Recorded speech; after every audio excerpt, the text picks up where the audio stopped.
Hello, readers of World Briefing. Those of you who are paid subscribers, those of you who are not but thinking of subscribing, please give it some thought. Well, a very, very violent night in Ukraine, mostly in Kyiv. So far, 5 killed, 25 injured after a barrage of missiles and drones, 22 missiles and 242 drones from the Russian side. Quite a bit of damage to civilian buildings, and another embassy has been sprayed or partially damaged, and that's the embassy of Qatar in Kyiv. The big problem, of course, right now is with nighttime temperatures really plunging into the minus 15 Celsius area. It's very, very cold in Ukraine, and especially in the north where Kyiv is.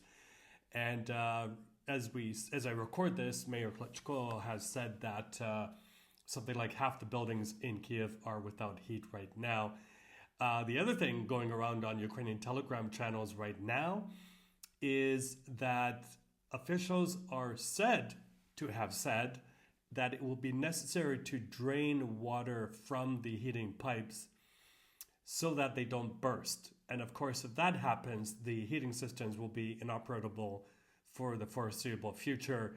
How central officials intend to accommodate all these people and keep them warm during this cold snap is not known.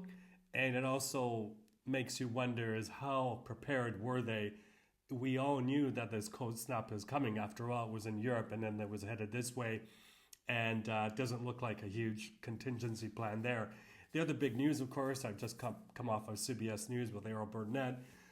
Russia used a Russian missile. It's a very, very big, long-range, fast-flying missile, 13,000 kilometers an hour. Ukraine does not have the capability to shoot down a missile like that. It struck between Lviv and the Polish border. Apparently, the Russians were headed for a gas field. It doesn't look like it made it. And of course, it's capable of carrying nuclear warheads. It wasn't obviously. It's not even sure if these were dummy warheads. But the main message I think the Russians were trying to send was not just to the Ukrainians, but mainly to European and NATO leaders, is that we can strike and we can strike hard. And this is really pushing the war front closer and closer to their doorstep. Russians also saying that this was retaliation for that alleged Ukrainian strike on one of Mr. Putin's residences. Even the Americans say that didn't happen. So it's only the second time it's been used in this war. The first time was, I believe, in 2024 in Dnipro, but it does pack a very powerful punch. Finally, I was asked about security guarantees in those talks with Ukrainian, European, and American leaders just over the Ukrainian Christmas holiday.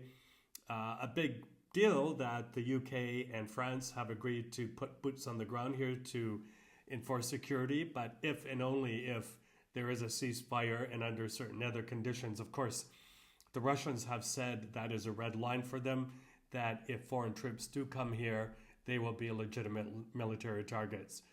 And then, of course, you can't blame the Ukrainians for not taking promises of security guarantees very seriously after, of course, what happened a couple of decades ago with the Budapest Memorandum that was not honored in 2014 and in 2022, but also with a country like the United States, the main guarantor of a security guarantee, invading Venezuela, plucking its president out. Ukrainians are justified to ask, well, what country like that can provide security guarantees if that's the behavior of them? And of course, authoritarians and bad actors and non-state actors look at all of this, and it probably boosts their sense of impunity when they see this type of thing happening, with the U.S. threatening to take over Greenland by military means, threatening just most recently Mexico to intervene in its internal affairs. We're in new uncharted territory, my friends, and it does look like the rules-based international order is crumbling right in front of our eyes.